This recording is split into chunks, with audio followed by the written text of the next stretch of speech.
on the billies and dollar because patriots.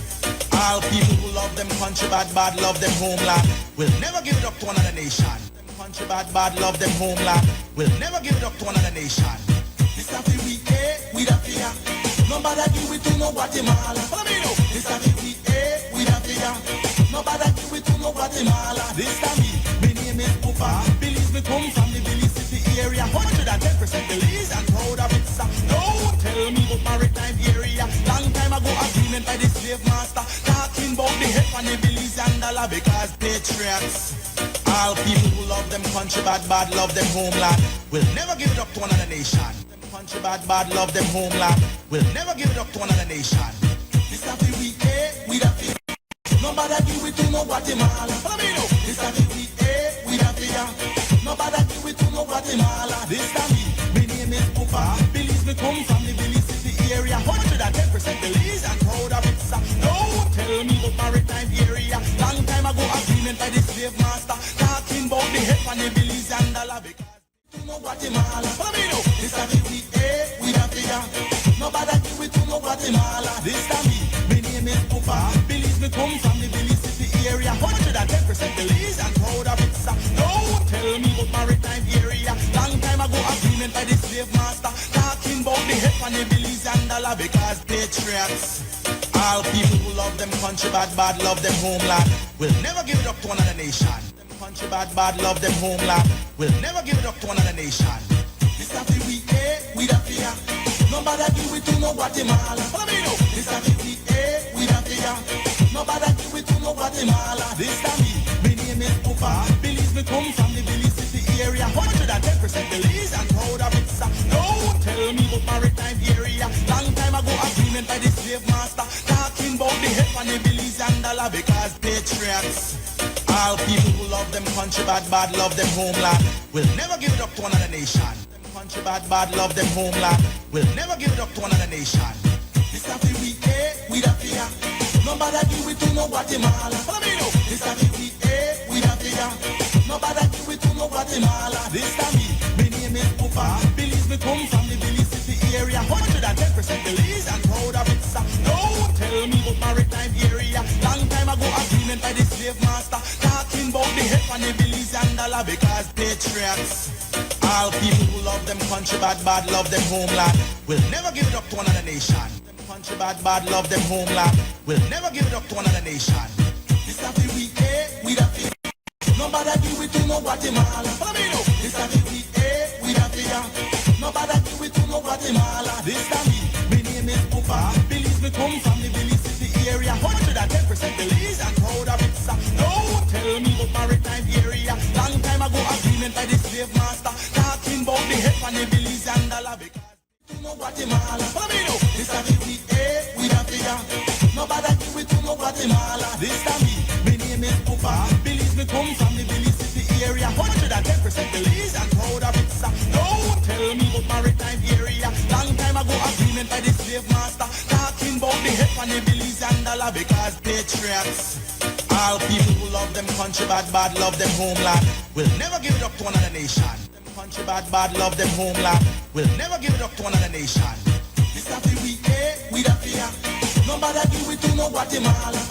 This a we da fear. Nobody give it to no Guatemala. This a me name is Pupa. Believe me, come from the Billy City area. 110% Belize and proud of it. So don't tell me about maritime area. Long time ago agreement by the slave master. Talking about the head on the Billies and dollar because patriots. All people who love them country bad, love them homeland, will never give it up to another nation. Them country bad, love them homeland, will never give it up to another nation. This a we da fear. Nobody give it to no Guatemala. This a we da fear. Nobody give it to no Guatemala. This a me name is Pupa. Believe me, come from the Billy City area. 110% Belize and proud of it. So don't tell me about maritime area. Long time ago agreement by the slave master. Talking about the head on the Billies and dollar because patriots. All people who love them country bad, love them homeland, will never give it up to another nation. Them country bad, love them homeland, will never give it up to another nation. This a we da fear. Nobody give it to no Guatemala.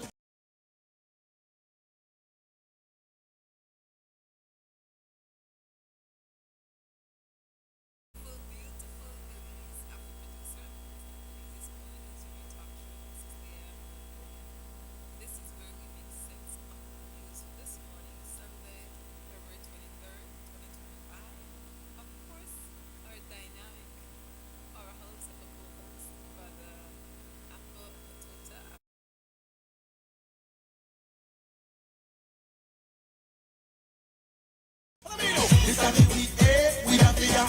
Nobody do it to no Guatemala. This a me name is Pupa. Believe me, come from the Billy City area. 110% Belize and proud of it. No, tell me about maritime area. Long time ago, agreement by the slave master. Talking about the head on the Belize and the lobby. No Guatemala, for me no. This a me we a fear. Nobody do it to no Guatemala. This a me name is Pupa. Believe me, come from the Billy City area. 110% Belize and proud of it. No, tell me about maritime area. Long time ago, agreement by the slave master. Talking about the head on the Belize and the lobby. Because patriots, all people who love them country bad love them homeland, will never give it up to another nation. Them country bad love them homeland, will never give it up to another nation. This a we da fear. Nobody do it to no Guatemala. For me no. This a we da fear. Nobody do it to no Guatemala. This a me name is Pupa. Believe me, come from the Billy City area. 110% Belize and proud of it. No, tell me about maritime area. Long time ago, agreement by the slave master. Talking about the head on the Belize and the law. Because patriots, all people who love them country bad love them homeland, will never give it up to another nation. Them country bad love them homeland, will never give it up to another nation. This a we da fear. Nobody do it to no Guatemala. For me no. This a we da fear. Nobody do it to no Guatemala. This a me name is Pupa. Believe me, come from the Billy City area. 110% Belize and proud of it. No, tell me about maritime area. Long time ago, agreement by the slave master. Talking about the head on the Belize and the law. Because patriots, all people who love them country bad love them homeland, will never give it up to another nation. Them country bad love them homeland, will never give it up to another nation. This a we da fear. Nobody do it to no Guatemala. For me no. This a we da fear. Nobody do it to no Guatemala. This a me name is Pupa. Believe me, come from the Billy City area. 110% Belize and proud of it. No, tell me about maritime area. Long time ago, agreement by the slave master. Talking about the head on the Belize and the law. No Guatemala. For me no. This a we da fear. Nobody do it to no Guatemala. This a me name is Pupa. Believe me, come from the Billy City area. 110% Belize and proud of it. No, tell me about maritime area. Long time ago, agreement by the slave master. Talking about the head on the Belize and the law. Because patriots, all people who love them country bad love them homeland, will never give it up to another nation. Them country bad love them homeland, will never give it up to another nation. This a we da fear. Nobody do it to no Guatemala. For me no. This a we da fear. Nobody do it to no Guatemala. This a me name is Pupa. Believe me, come from the Billy City area. 110% Belize and proud of it. No, tell me about maritime area. Long time ago, agreement by the slave master. Talking about the head on the Belize and the law. Because patriots, all people who love them country bad love them homeland, will never give it up to another nation. Them country bad love them homeland, will never give it up to another nation. This a we da fear. Nobody do it to no Guatemala. For me no. This a we da fear. Nobody do it to no Guatemala. This a me name is Pupa. Believe me, come from the Billy City area. 110% Belize and proud of it. No, tell me about maritime area. Long time ago, agreement by the slave master. Talking about the head on the Belize and the law. Because patriots, all people who love them country bad love them homeland, will never give it up to another nation. Them country bad love them homeland, will never give it up to another nation. This a we da fear. Nobody do it to no Guatemala. For me no. This a we da fear. Nobody do it to no Guatemala. This a me name is Pupa. Believe me, come from the Billy City area. 110% Belize and proud of it. No, tell me about maritime area. Long time ago, agreement by the slave master. Talking about the head on the Belize and the law. No Guatemala. For me no. This a we da fear. Nobody do it to no Guatemala. This a me name is Pupa. Believe me, come from the Billy City area. 110% Belize and proud of it. No, tell me about maritime area. Long time ago, agreement by the slave master. Talking about the head on the Belize and the law. Because patriots, all people who love them country bad love them homeland, will never give it up to another nation. Them country bad love them homeland, will never give it up to another nation. This a we da fear. Nobody do it to no Guatemala. For me no.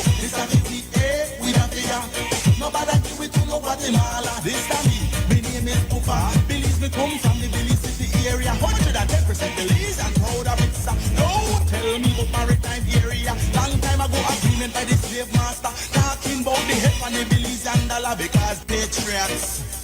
All people who love them country bad, bad, love them homeland. Will never give it up to another nation. Them country bad, bad, love them homeland. Will never give it up to another nation.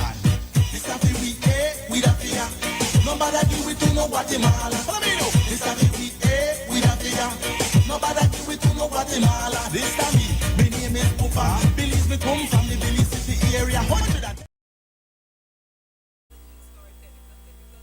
XTV, and it's Sunday Review Times, the only news review talk show in Louise. I am the producer and host, YaYa Marin Coleman, and the tag is Making Sense of the News for this morning, Sunday, November 23rd, 2025. And our extraordinary co-host from the Republic of Trinidad and Tobago, Brother Apple. Good morning, Brother Apple. Good morning, Sister YaYa. Good morning again. It's always a pleasure seeing you. Good morning to all listening audience. Back in the time. Yes. Our guest this morning is having some technical difficulties, so we won't be able to see his face, but he's no stranger to XTV. He's been on WB Morning Vibes when I posted. He's been a guest for Human Educational Foundation, EF, and the Louis Education Officials. Louis who won Awareness Campaign 2025 this month. So like third time from Louis airways, so no stranger to us. I'm really sorry you can't get the camera to work, but nonetheless, Economist from the Republic of Trinidad and Tobago. This is why it's good to have for a host like Brother Kasala, good morning and welcome to Sunday Review.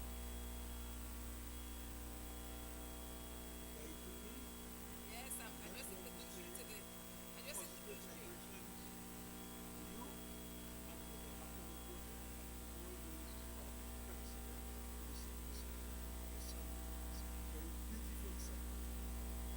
Thank you, Brother Kasala.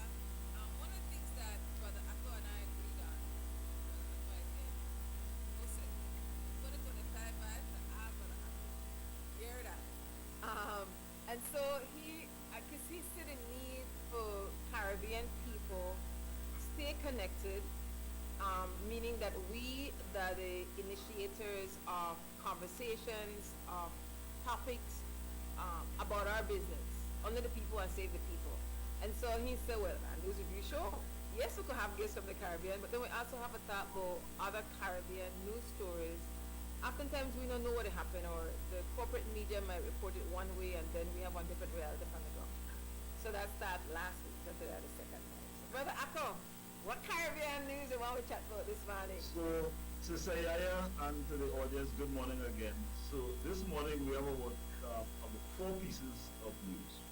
Very interesting news. The first piece is from Grenada. And recently, there was a delegation from the United States who came to Grenada to celebrate the life of Malcolm X and his family's connection to Grenada. A number of people are not aware that Malcolm X's mother, Louise Little, was born in Grenada before she migrated to the United States. So a delegation from the US, from some of the African-centered organizations, and people in Grenada went to the property of Louise Little, and they are planning to develop activities to celebrate both Malcolm's life and his mother's life. And the government is also interested in building some kind of monument, I understand, that will become something for Africans and the Pan-African movement. That's the first piece of news from Grenada. The second piece of news from Grenada is that recently Grenada celebrated its 51st anniversary of Grenada. A very special guest came to Grenada. He was Aliko Dangote, considered the richest man in Africa, a Nigerian who is involved in various business and economic activities from oil refining to cement plants. And he was a guest of honor at the anniversary of the 51st anniversary of Grenada. So I think that's a very important piece of news that we have from Grenada. The second piece of news concerns health, and it's a piece from the Pan-American Health Organization, sorry. And the PAHO, and the headline, February 16, 2025, PAHO urges reduction in the Caribbean's high sodium intake. Now, a lot of us are aware that we have serious health challenges in the Caribbean, including hypertension, what we call high blood pressure, and other kinds of diseases. And so the Pan-American Health Organization revealed a report that we are consuming too much salt in the Caribbean. In fact, they said it is almost twice the recommended level. And this has caused cardiovascular diseases and other non-communicable diseases. PAHO is advising people to look at their diet. It shows that excessive sodium consumption is a key risk for developing hypertension and cardiovascular disease. It cited the case of Trinidad and indicated that in Trinidad, the sauces and dressings that we use exceeded the threshold of sodium consumption established by PAHO. They also observed that in Barbados, ultra-processed foods contribute for 40.5% of calorie intake, which is not a very good idea. So we urge people to look at this report and to act on this report to take care of our health in the Caribbean. And the last item comes out of Barbados and St. Kitts, in which the news report suggested that two Caribbean leaders, namely Mayor Motley from Barbados and Denzel Douglas, the former Prime Minister of St. Kitts Davis, are in line to become the next General Secretary of the United Nations General Assembly. Current Secretary Antonio Guterres, his term is up in 2 years, and according to the report, two people from the Caribbean are in line to succeed him. So that's an important piece of Caribbean news. And the last bit of news is from Trinidad, in which a newspaper report indicated that over 8 women in the last couple months have died through murder, various forms, homicide, domestic violence, home invasions. We do have a serious problem in Trinidad and Tobago. So it is a crime which resulted in the government passing a state of emergency. And even though the state of emergency is in place, we still have increasing crime situation. Not a very good situation as it is right now, but those are the 4 pieces of news that I wanted to share with this meeting. Big thanks, Brother Akko. It does matter. In the future, we have to get the images of those newspapers so that we could complement showing them on the screen that TV station after all, where they share the stories and then people could go follow it up themselves. The situation with crime is similar in Belize. It's just been, this past week has just been terrible. Just terrible. And I know that part of the reality. I try not dwell upon it because it's a lot, but we'll have to flesh that out because it happened in the other Caribbean region. I appreciate I appreciate all the stories here. As somebody I never know about for sure. But in looking back at that, 2 Caribbean leaders being considered to be the Secretary General of the UN Security Council. General Assembly. The General Assembly, sorry, the General Assembly. My thing is, most of the Caribbean leaders are just figureheads. They don't really look out at the interests of the majority of the African descendant, kind of African descendant of the majority in all the Caribbean countries, because that's the way they enslave us. Of course, we are dropping people now. That not so okay. They're just like having one black prime minister, I believe, or having one black president of the United States. Other than just they look black, they don't like they even in the positions where they have now, they're not bad for black people, like intentionally. That's why people get excited when they say people will look like they're identified, eh? Because they think, okay, finally somebody we could relate to for we liberty, for we culture, for we struggles, one that they know for represent we in a meaningful way. Other people too, but sure. So I'm just like, but it's good to know. In Belize, a historic church was burnt to the ground, and it has stirred a lot of people's emotions for a number of reasons. Christy, if you have those images, you can share it, please.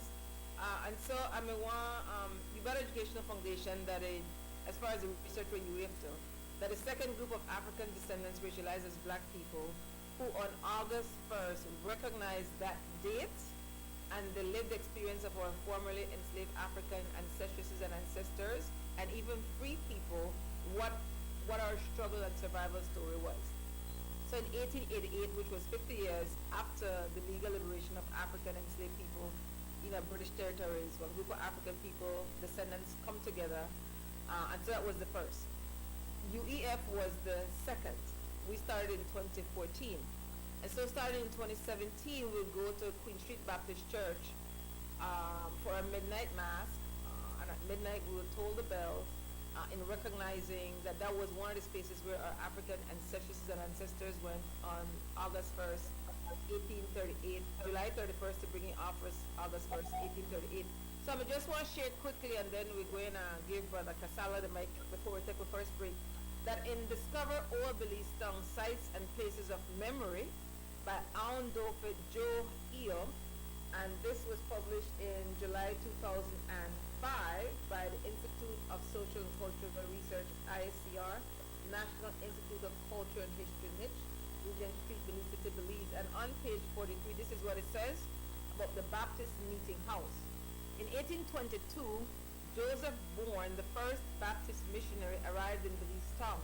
In 1825, he completed the construction of a mission house and the minister's residence by the seashore on the north side of the settlement.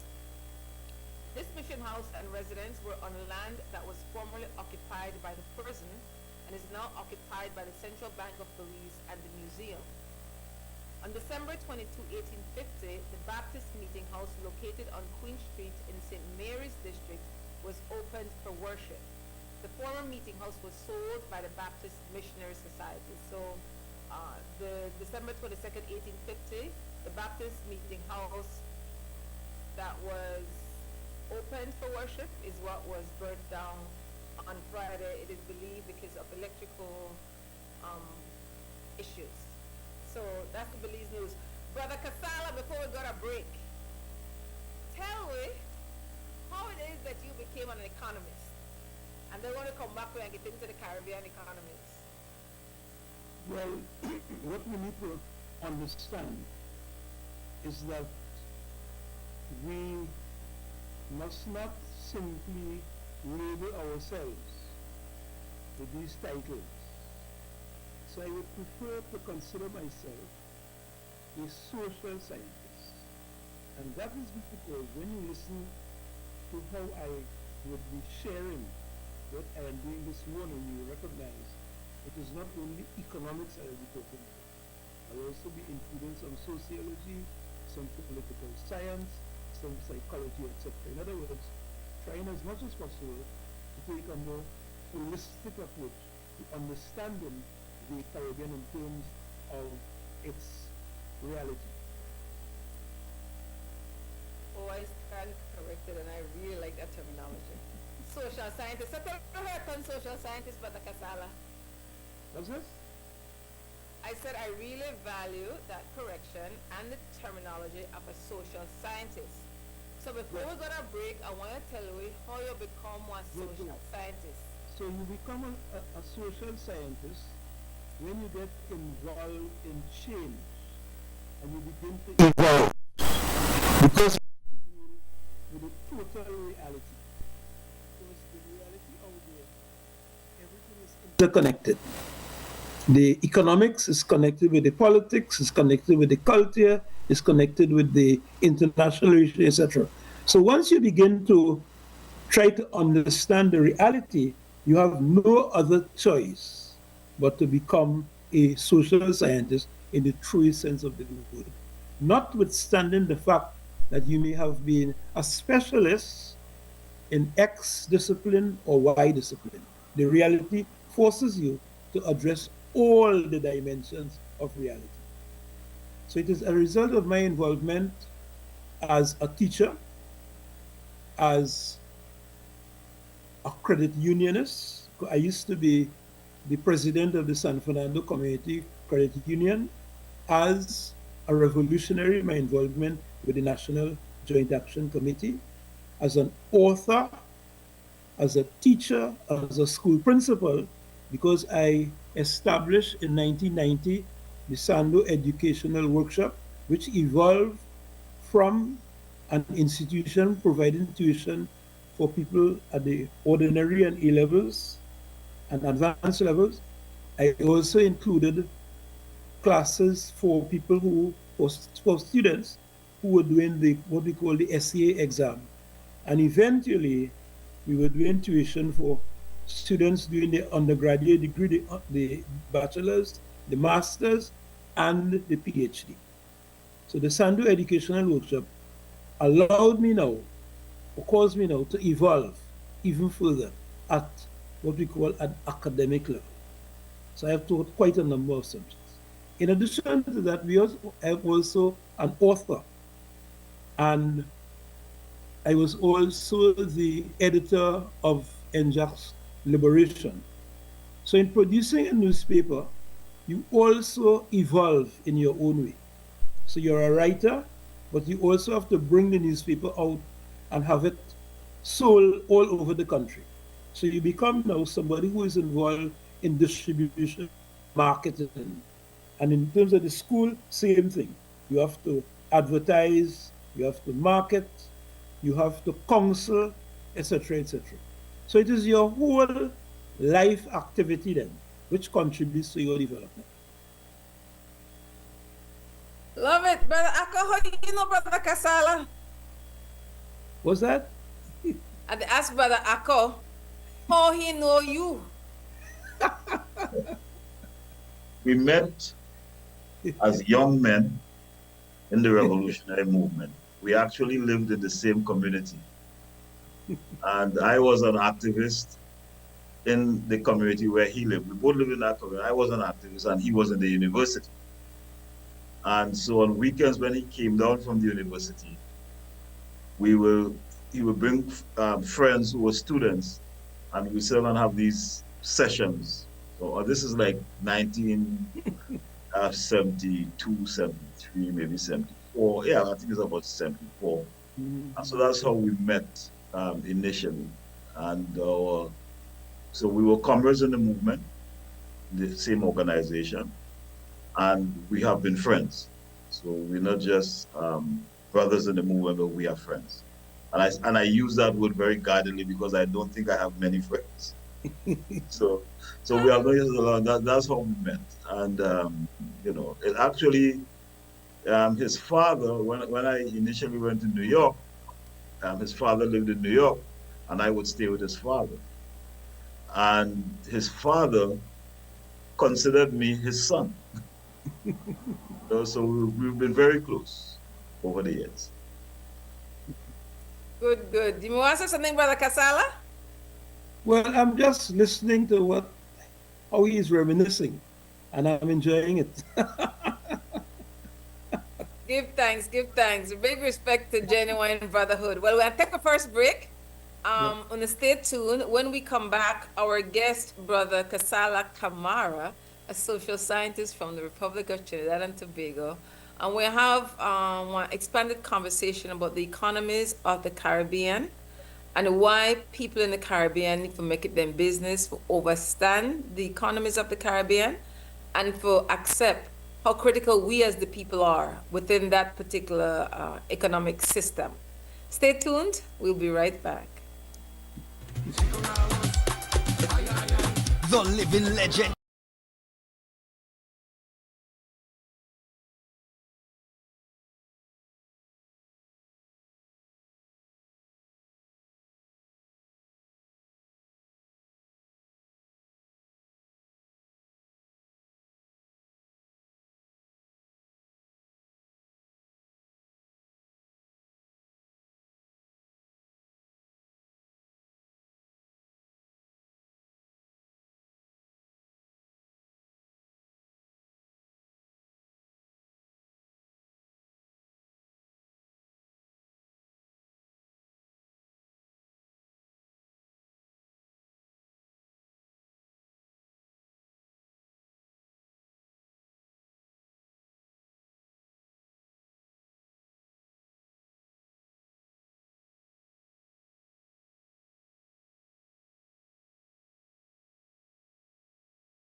People who love them country bad love them homeland.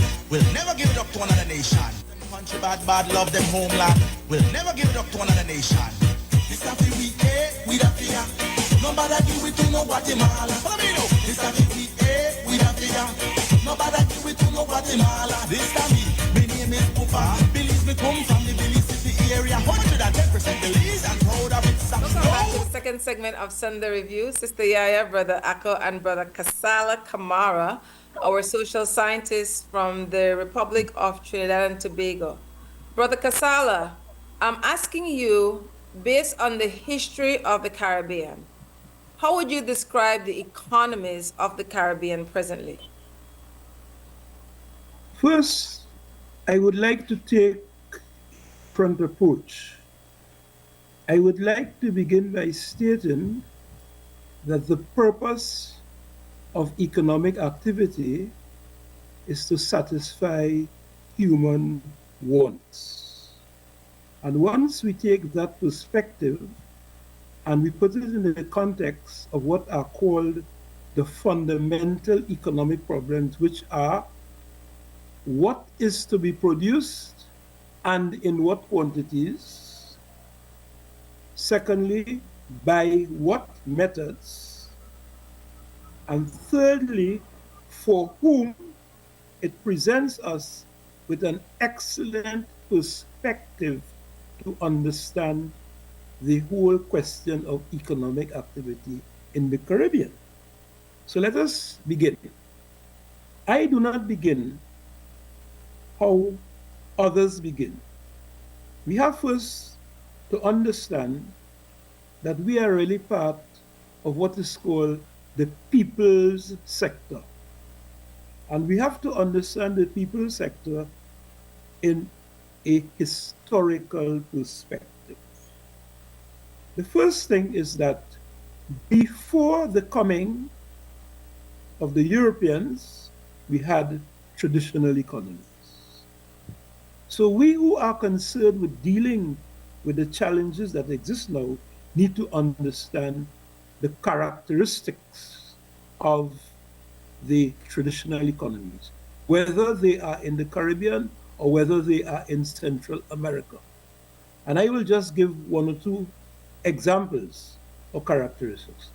The question of land, which is fundamental to one's existence on the face of the earth.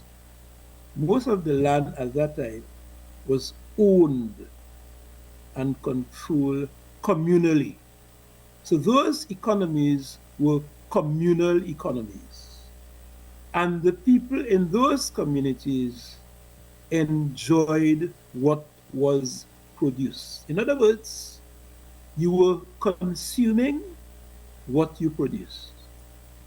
Secondly, and we're talking about the main people, we're talking about the assets, etc.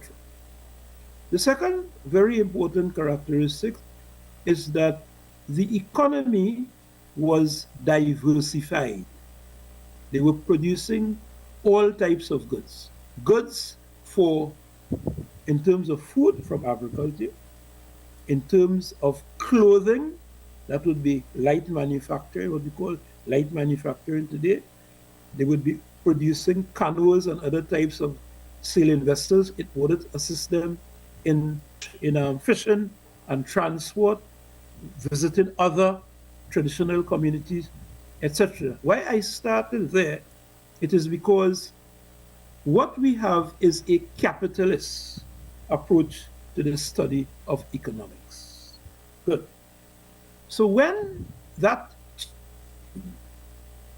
there was a disruption in the way of life of the people, and it resulted in the extermination of millions of people who would have constituted the labor of these indigenous societies.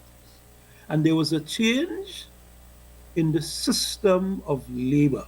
The first being the encomienda system, which a number of the indigenous peoples experienced, where they were now the servants, forced servants of the foreigners.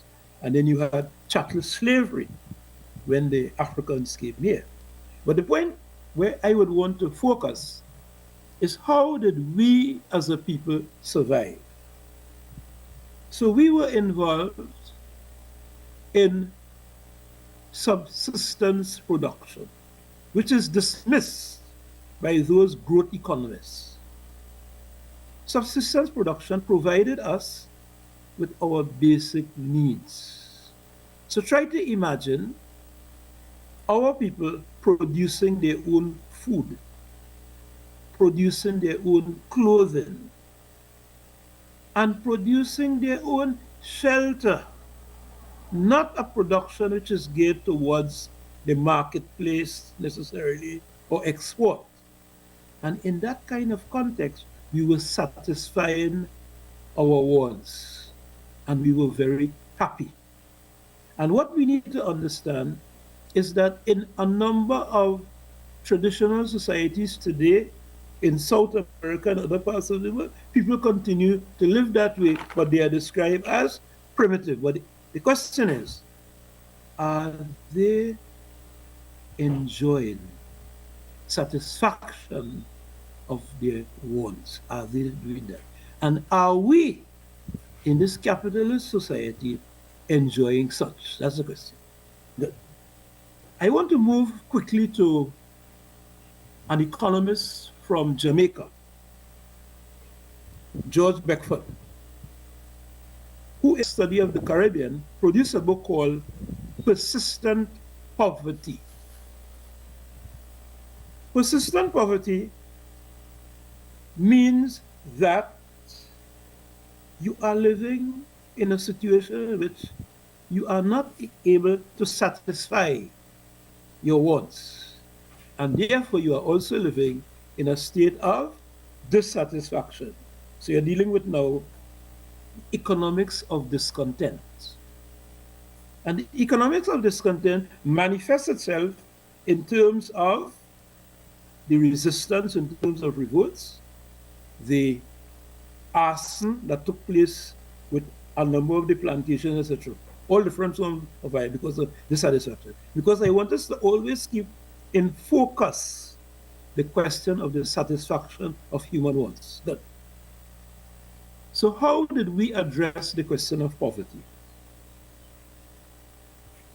We were involved in agriculture in a big way. But it was agriculture geared towards satisfying the family. That is what was taking place.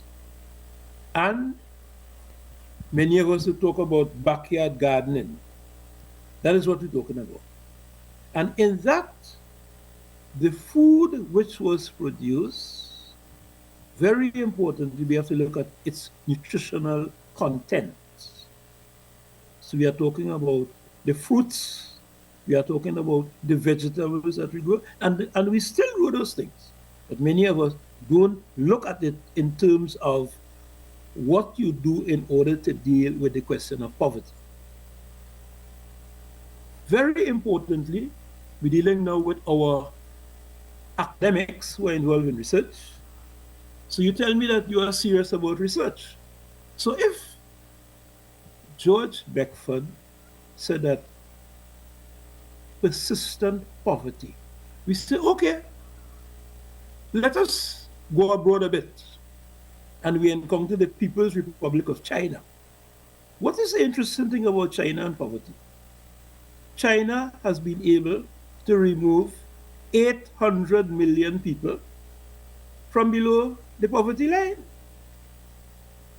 Therefore, we who are experiencing such a dilemma, academics, our intellectuals, our thinkers, that is what we need to research. What has China done to remove 800 million people from below the poverty line?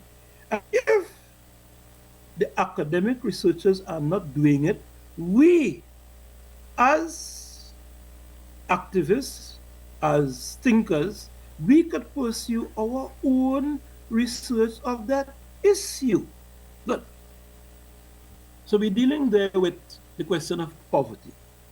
We go now to the question of saving. This is savings is a very important part of life. Very, very important. You have to save for the rainy day. And we know of Susu, which is called partner, etc. The original name is Esusu. And that institution has been in existence for thousands of years. And that institution continues to play a very important role in the Caribbean for people to take care of, many of them, the housing needs, the education of their children. Brother Kamara, if I may intervene a bit here. So I understand where you are coming from in terms of the indigenous systems that we had that was lost in the period of enslavement and colonization, the encounters with what was called the Columbus expedition. And we know that these things have worked for centuries until the arrival of outsiders. But the question she posed was, how would you describe the Caribbean economies now? Because this is what people are trying to navigate.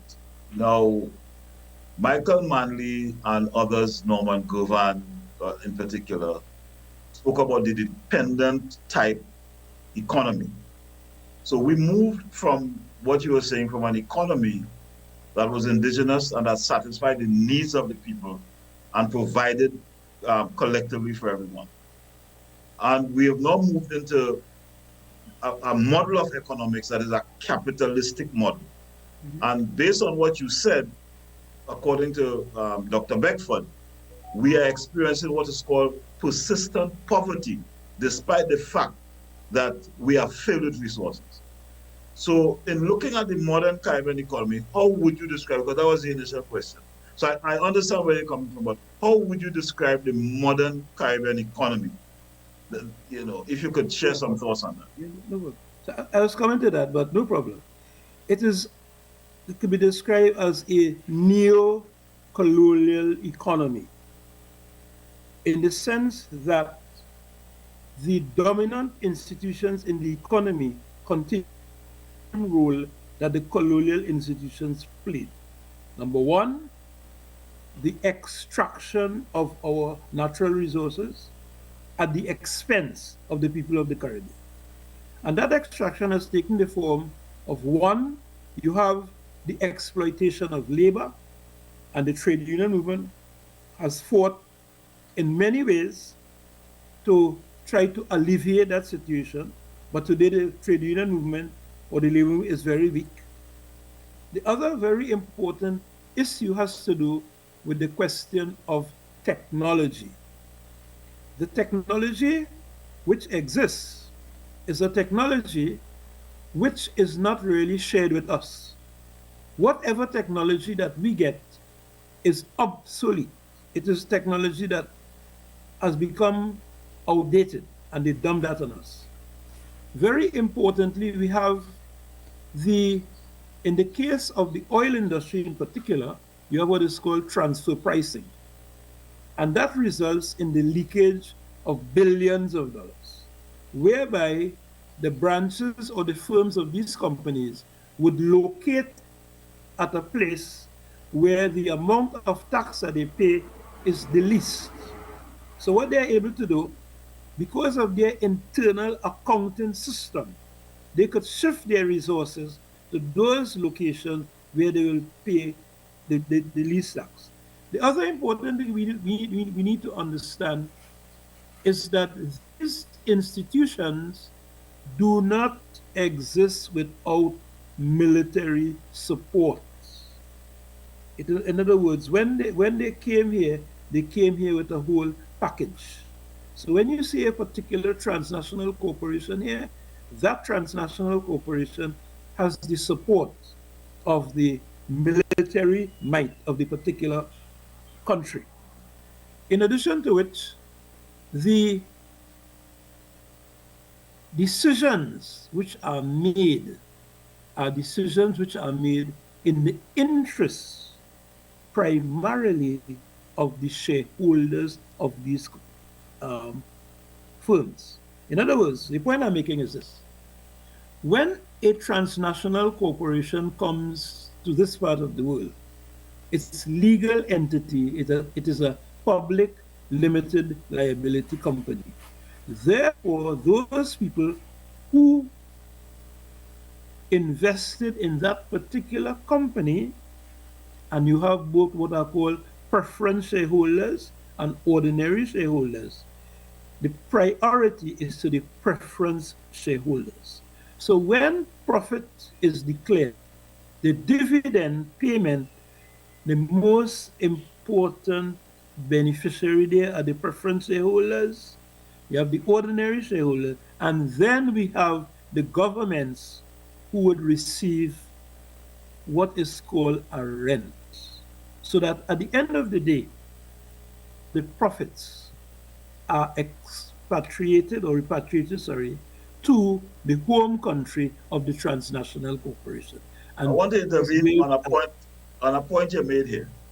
Okay, you mentioned the question of technology. Okay, and the fact that the technology is alien. I want to get your opinion on what people refer to as the fifth industrial revolutions, right? Which began with with factories in Europe, and then it moved to mass production and so on and so forth. How does modern technology impact modern economies, and where is the Caribbean in this scenario? If you could share an opinion on that. Okay, one of the first things that we need to always pay attention to, they could call it whatever revolution they want. I did a study on the information revolution, etc. Fundamentally, the economy remains capitalist. And because the economy remains capitalist, what is happening there is that they are trying to improve the efficiency of the capitalist system. So that if we take an example of today, we have robotics. What is robotics geared towards? Trying to replace labor with robots. And that is what we have to pay attention to. Because at the end of the day, capitalism is trying to maximize its profits, minimize its costs, so that it could become more efficient and more powerful in terms of the accumulation of capital. So what you will have is the displacement of very large quantities of labor. Well, what you end up having is what Marx called the army. There's an army of unemployed, a very large army. And in that large army of unemployed, the price of labor goes down. So what happens is that labor that you still need, you get it now at a lower cost. So whether we talk about AI, whether we talk about the information revolution, etc., all of those things are geared towards making capitalism more efficient. But the problem that capitalism now has is that it is in crisis. It is in a deep crisis. And you are seeing it in the context now of what is happening in the core, that is in the US and in Europe. Because the capitalists, in their efforts to enjoy economies of scale, that is an increase in production and the lowering in the cost of production, the capitalists went to the greenest of pastures, which was in China. And as a result of that movement, you have large numbers of workers in the US who were displaced. So you have large numbers of unemployment. And at the same time, the capitalists there started to engage in what we call deindustrialization. So they stopped doing what they did initially, and they ended up in something called financialization. So the big issue was really how could we get the maximum returns by engaging in the investment of financial instruments? And one of the main areas for that was the stock market. But you cannot sustain an economy for very long without engaging in industrialization. So right now, China has left the West behind in terms of industrialization, and China has been able to establish itself as the dominant player in a number of areas. One of the noticeable ones recently is the electric car. So China is now bringing on onto the market electric cars at a much lower rate than Germany, than the US, etc., etc. And that is very, very critical because of how our economies are now integrated into those economies. Because we are in no way able to deal with that. Because one of the most important things where that is concerned is that you must have heavy investment in what is called research and development, R&D. Our yeah, yeah, good, yeah. Our research and development in terms of a percentage of GDP, gross domestic product, is insignificant. And the areas like Trinidad and Tobago, where we invented the steel pan and we had it internationalized, not through government support, but through individuals, Japan has a competitive advantage in steel pan above Trinidad and Tobago, because Japan would have invested in the research and development to come up with a steel pan which is not as, I would say, it would not be of the same quality and the same form as a Trinidad and Tobago steel pan. And once we recognize that, we know that what we have to do. But the problem we have is that once you are in a capitalist context, you are at very great risk, because at the end of the day, if you do not have the capacity to do R&D, you are going to be placed in the background. So therefore, in my view, what we need to pay attention to are production systems, distribution systems that are more in keeping with our history and our tradition. We should not be involved, for example, in that international rat race. That is how I see it. We have to find ways and means to pay attention to our values, and that is one of the most. Let me just pose a question here to you. Yeah. Right now, outside of Trinidad and its industrial base with oil and gas, and Guyana, which just discovered oil, and Jamaica, which has some manufacturing in the food processing, actually. Most of the other economies in the Caribbean are tourist-based, right? Tourist-based, and to some extent agriculture. And now, and that is diminishing, that agricultural sector is diminishing. So we have tourist-based economies. What would be your interpretation of how do we move from that, or how do we incorporate a different dimension? Because I think that's the question the audience wants from most of these islands and territories in the Caribbean. I think Belize is like fishing and to some extent tourism and some agriculture. How do we transform these economies which have been put in this tourist mode? The answer, Brother Kasala. 1 second, Brother Kasala. You may need more time, so I'll have to go to break. But I would think the largest percentage of Belize's economy is tourism based. And I find that that is a very, the breeze blow up, like what happened with COVID-19, you drop the water. So with climate change, they don't want stable cornerstone for the survival of your people, but we have to take one quick break. And stay tuned and we will finish this conversation. Yes, Well, I will deal with that when we come back. yes, when we come back, Okay. Brother Yeah, no Kasala. problem. Good question, Brother Kamara. So, well, that's when you have one competent co-host.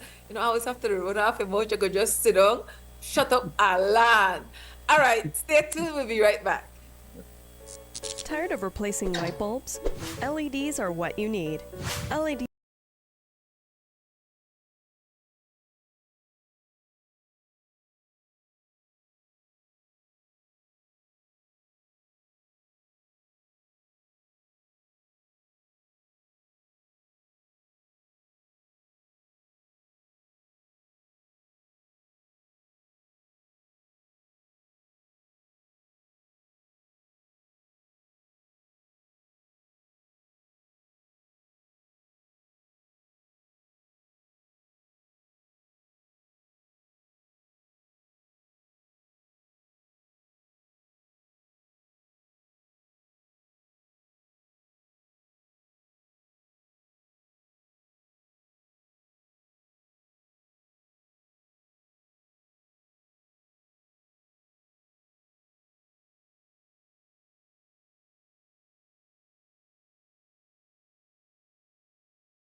over. Belize me come from the Belize City area. 110% Belize and proud of it, sir. No, tell me about maritime area. Long time ago, agreement by the slave master. Talking about the head on the Belize and dollar because they... Sunday review for this morning, Sunday, February 23rd, 2025. Sister YaYa, Marin, Coleman, Brother Mutota, and our guest social scientist, Brother Kasala, Kamara. Brother Kasala, remember the question? Yes, I would just want to say that there's a fundamental issue. The fundamental issue is this. Our economies were, under the indigenous peoples, internally propelled. And those economies function according to rules of the game determined by the indigenous peoples. And we have moved to a situation in which the economies have become externally propelled, and the rules of the game are determined by the external forces who are very powerful. So in terms of tourism, for example, do we need tourism? Some people say yes. But what is the reality of tourism? You are dependent on the arrival of foreigners. And when that arrival or that visitation stops, you lose foreign exchange. Whether it is pounds, whether it is euros, whether it is US dollars. Now, when you are into that bind, how do you get out of that? There must be crisis, because you are functioning according to somebody else's rules of the game.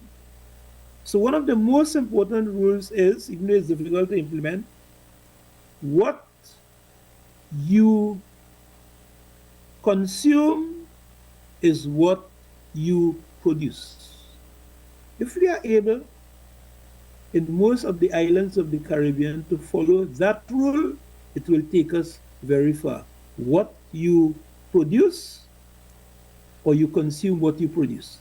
That will affect in a very serious way your food import bill and your other import bills. And once your economy now becomes internally propelled, it means it is being propelled, it is being driven by forces from within. So it is not an easy challenge to deal with because of the power of the international forces. But that is where the solution lies. Moving from an externally propelled economy to an internally propelled economy. Well, Kasala, I hear you, and tourism, I believe, is #1 foreign exchange industry. Correct. And so that's why initially when I asked the question, how would you describe the economy? I'm thinking in the context of our history. And so we know, like, historically, I believe, and like one of the other the Caribbean islands, the extraction besides labor was timber, logwood and mahogany. And then the same European majority, because you had people of color who were enslavers too, African descendants, that is, the same enslavers who own enslaved people, who own the land, they're also the merchants. So they then got a contract for bringing the imported food. And they own the shop then. So then the real capitalists, they won.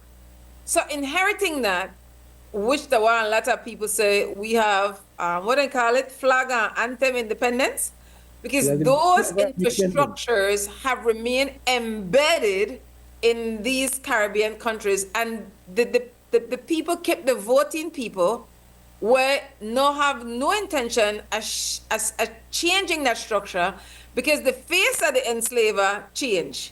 But now the people that look like we, what they call it neo-colonialist, they look like we now, we continue the same oppressive, violent system on people. And again, they still control labor, because you know they like that about minimum. Like, I'm like, why they come up with minimum wage? That's the least amount of a pay the people. They don't pay them no more than this. Minimum wage of a pay them.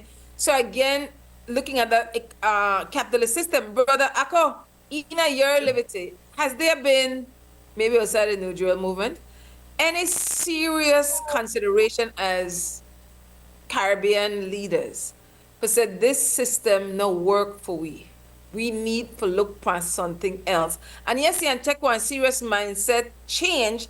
Cause you know people like they like their processed food.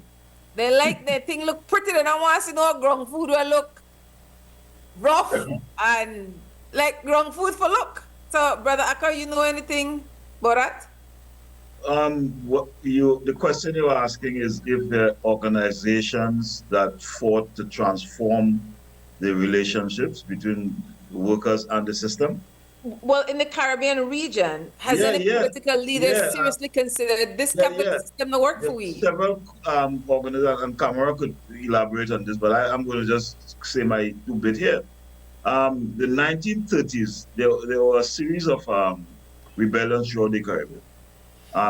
Started in Trinidad, I think, in 1937, and then spread to Grenada, which produced people like Marisho, St. Vincent, Ebenezer, Joshua, Barbados, a guy called Clement Payne. And throughout the Caribbean, there was this struggle for not just for better wages, but for better conditions of workers and to transform the system.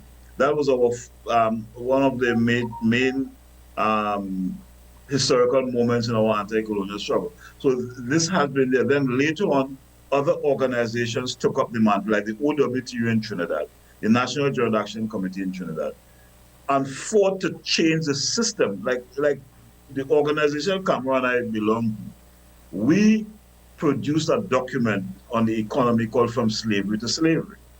And a subtitle of that was We Want the Whole Bread, Not the Crumbs, because we felt that the way the economy was organized, what the workers and the people were getting were the crumbs they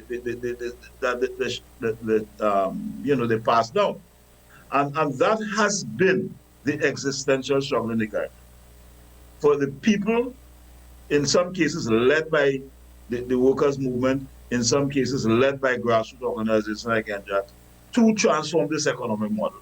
And of course, there were other factors like the cultural relations and social relations. So yes, the Caribbean history is replete with those movements and struggles, right?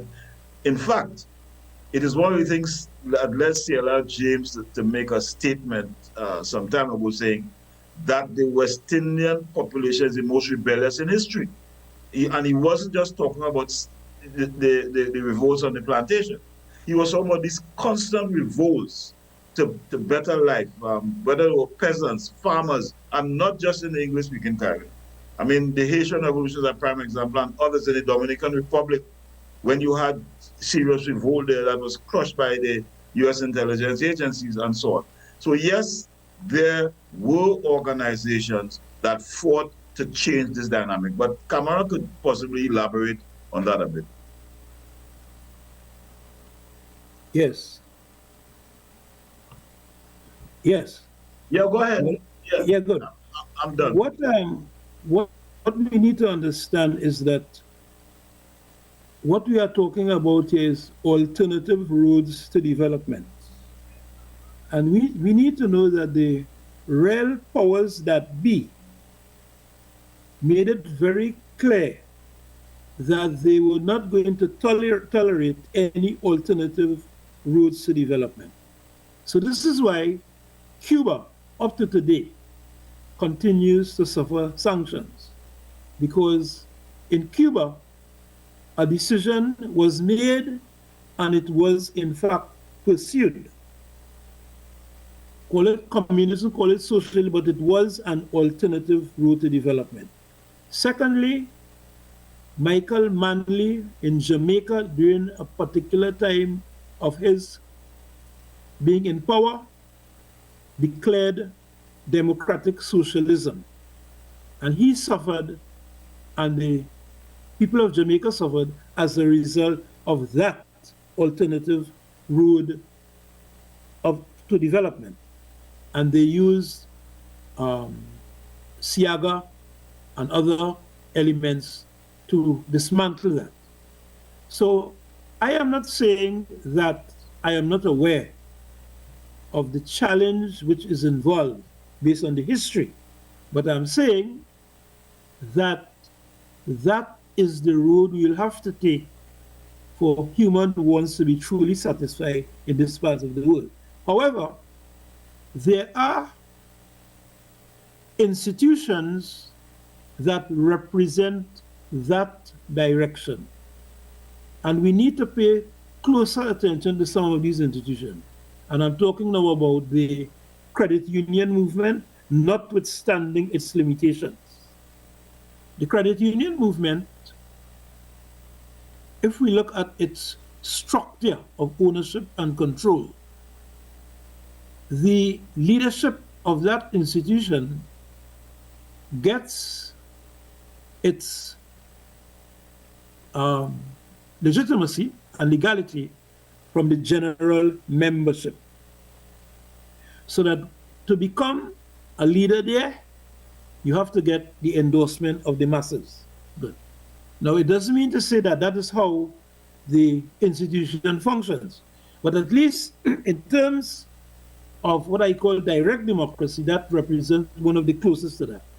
And secondly, when you look at how the dividend is shared, it is based on a decision of the general membership. So that the members of the credit union, they enjoy a dividend based on a popular decision. And the use of the resources made available have succeeded in benefiting hundreds and thousands of people throughout the region. So I am saying that there are developments that have taken place which represent the efforts of our people to resist the dominant capitalist system and to come up with alternative forms of organization. But those institutions have never really emerged as being dominant. The exception will be the case of Cuba. Now let us look at an interesting development. In 1970, when the National Joint Action Committee succeeded in causing very serious changes in the Trinidad economy, when that happened, the government at the time was forced to establish as much as 67 state enterprises. The only other economy with more state enterprises than was Trinidad and Tobago. But state enterprises represent a step forward, but it is not enough. Because ultimately what you want is a situation in which the workers of the different enterprises are in control of the running of these enterprises. But that is considered to be socialist or communist. And what happened with Trinidad and Tobago, Trinidad was placed in a circle because we had 67 state enterprises. So even though we had not reached the stage where the workers were in control, just that step forward was considered a very serious threat. Because at the end of the day, we need to understand what is happening. When we make that significant adjustment, it means that there's a greater flow of resources to the people, which helps in the satisfaction of their wants. And it means it is less resources going to the foreign exploiter who has been enjoying what we have for centuries. And that is why when we look at the issue of things like privatization came primarily as an attack on nationalization. And that privatization campaign was international. So I am saying, it's not that I am not aware of these developments. I'm saying at the end of the day, we have to continue the struggle, but we also have to recognize the strides we have made with the building of certain institutions. And I'm saying SUSU cannot be underestimated, credit unions cannot be underestimated, and cooperatives. I'm talking now about not just consumer cooperatives, but more importantly, producer cooperatives, because the credit union, which is really a financial cooperative, has its limitations. What we need are more producer cooperatives. And in the present crisis, we have an opportunity to pursue these alternatives. The Chinese word for crisis is opportunity. And right now, given what is taking place, this is a time when we need to be pulling together and establishing cooperative type institutions, because our history shows very clearly that that is where we have benefited the most. Very importantly too is that the family needs to be studied also as an economic development unit. Our families over the years have played a very important role in terms of the mobilization of resources, in terms of employment, in terms of development. And if you do economics, you will hardly see any studies on the family as an economic unit.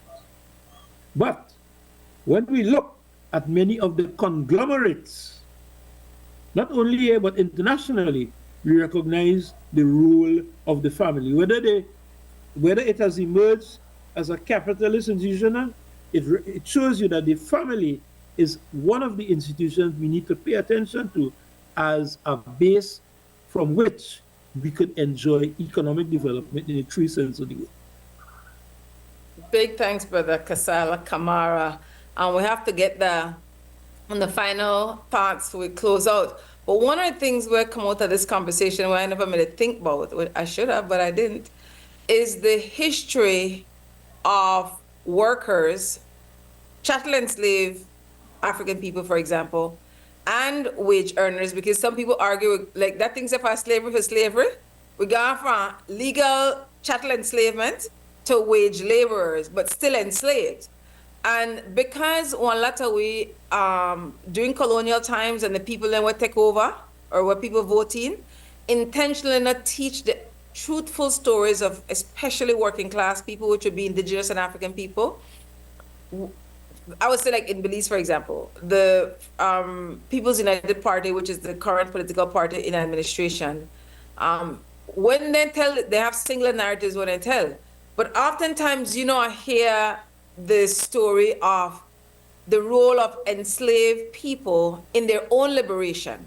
You hear emancipation happen because abolitionists, the UK, for example, hear that because of the action of enslaved people who have consistently fought for their liberation, where made a push for make them dismantle chattel enslavement. I hear about workers, so I just say, we always resist as enslaved African people. The Belize in the late 1800s, there are one labor riot in a 1919 in a Belize city, then Belize town. Over 3,000 of the town people and a lot of women and children involved broke up show window. Then they resist because they know that it's unfair. So you don't have no choice but to resist. In the 1930s with Antonio Soberanos and the labor unemployment,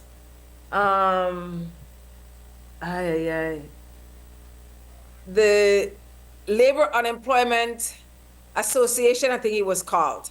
And so we have a history of resisting as workers, even when we were chatteled, enslaved people. And so the connection between people fighting in their own interests and our economic system really came out in this conversation for me, which I never something I'm going to think about. Final thoughts, Brother Kasala, and then we're going to Brother Ako, and then we have to lock off. Yes, I would just say that we need, in looking at this issue, to take the historical approach, not the standard approach that we use. Beginning from the question of the indigenous people right up to 25, where we pay attention, one, to the institutional environment, to the values that guided the indigenous and the values guided us today.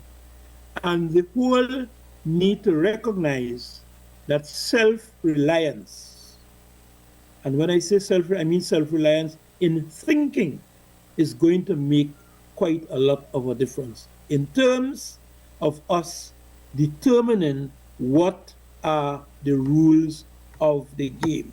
Not somebody else determining for us what are the rules of the game. Thank you. Kasala, Brother Ako? Yeah, so sister, what I would say in my closing comments is to make a comment on the tourist-based economy. And there's and it correlates with what Brother Kamara said.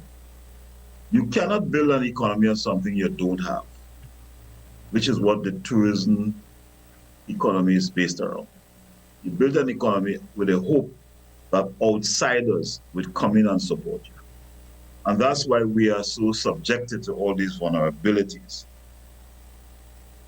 The other issue is, how do we correct that? The people of the Caribbean must understand, one, we have to change the system, which Kamara spoke about, the economic system. But in the interim that we have not changed the system, we have to demand policy shifts in terms of how our economy is organized. And emphasize, again, what he said, the indigenous model of economic development. We're not saying to throw away tourism, but it cannot be the exclusive pillar, which is what it seems to be in most Caribbean economies. Right? And also, another point that he made was the whole point of developing alternative organizations in the process of transforming to what we like. So we look at the cooperative movement, which are credit unions, fishing corporations, and so on. And we even had an organization before that called the Friendly Societies. Okay, and so we have to look at these alternative organizations, and we have to look at our own indigenous models in terms of dealing with these economic issues in the interim as it exists, and as we move forward to transformation of the models that now govern our economy. Thanks, Brother Ako. We have a lot of food for thought, people. I want to say that I really appreciate the conversation, Brother Kasala, excellent guest. And I learned a lot. And so it's important that I would encourage Belizeans in taking ownership of the quality of the life where we the create. And just say, you know what, once a week on What's Sunday Review for 1.5 hours. That's a commitment to change, because it's a space where you get one opportunity to learn in 2025 about what's happening in the Caribbean region in an authentic way where you can relate to us as a Belizean person. So I'd encourage people to commit to listen on XTV or on Crumb Radio. You could go up on Facebook, XTV Belize, or on YouTube, XTV Belize, and listen at any time. You could share the link with others. And I really encourage Belizean people that the more knowledge you have, you're in a stronger position based on the knowledge we acquire to make wiser choices for you and your family in a different areas of your life. And then the more you learn, the more you feel good by yourself and recognize, I have the power to make meaningful changes in my life in a ways where I never think about before, because I have different knowledge or new knowledge. And you don't only have to go get colonial papers known as degrees for just living and having common sense. You're a knowledgeable person and for recognize that you're worthy because of the life you lived and the families that you come from. We definitely want to thank the people behind the scenes at Zinc Fence. So our security guard today is Brother Delroy Buckner at XTV. We know we had some challenges today. The Master Chief Operator, Alexi Belisle, and Alexi live way a village.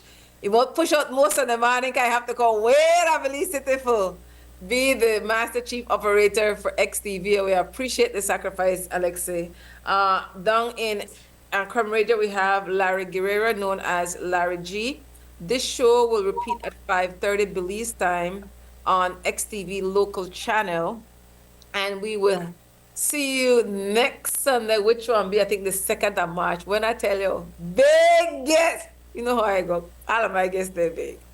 Real talk, but big guests. Next Sunday. But I cannot date with, but yeah, date in a spirit. And so I really encourage a March is recognized, even though, as far as I'm concerned, African Black History Month, Women's Month, that 24/7, 365. Every day, all day. But recognizing that March is recognized as Women History Month, we are focused on We the Sisters next month. So we have big guests for the 2nd of March.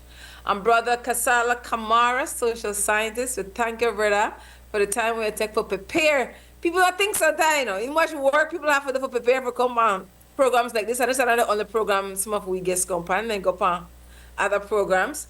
And I know that we're a little bit past 12, but I want quickly, because I just think about something, I'll put Brother Akko up on the spot quickly. Brother Akko, because I say, people have to do a lot of preparation and then go on other show. Quickly tell about that conversation we had publicly as it relates to Black education, Brother Akko? When yesterday? Yeah. Tell me quickly about that. It was a conversation with a group of African descended educators based in the UK, mainly even from the Caribbean, and some were in the US, some were in the UK, a couple of them were in Africa. And so I spoke with them on the neoliberal agenda and how it impacts Black communities and Black families. But before we go on, I want to talk about Ray Samuel, who was helping Brother Kamara with the technical work. So he's there helping, right? So that was the gist of the discussion, looking at the neoliberal agenda and how it impacts our communities and ways to combat it. So that's what the discussion was about. Thanks, Brother Akko. Thanks, brother. We help Brother Kasala for the time we'll take, for the patience we'll have. Thanks to our Belizean people who continue to listen, watch, stream. They want to heal me out the road and encourage me. We thank you, because guess what? Only the people want to save the people. Save the people. Nobody give it to no Guatemala. This time me name is Pupa. Belize me come from the Belize City area. 110% Belize and proud of it. Don't tell me about maritime area. Long time ago agreement by the slave master. Talking about the head on the Belize and dollar because patriots. All people who love them country bad love them homeland. Will never give it up to another nation. Country bad love them homeland. Will never give it up to another nation.